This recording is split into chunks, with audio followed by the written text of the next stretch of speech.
Hello guys, in this video I'm going to show you how to add a theme to your picture on the Photoshop application.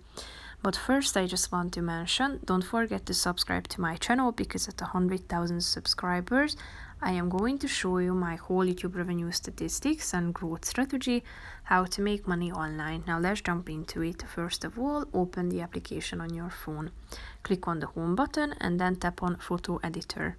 Select the picture you want to edit. Tap on it and then slide to the left side of the screen until you find the themes section.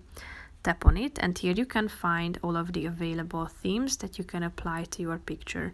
Tap on the relevant one and here you have further options.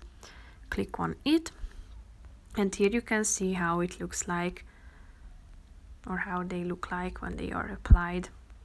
As you can see, there are a bunch of options that are only available to premium users. These are marked with a purple circle and there is a white star in it. So that's pretty much it for this video, guys. See you in the next one. Bye bye.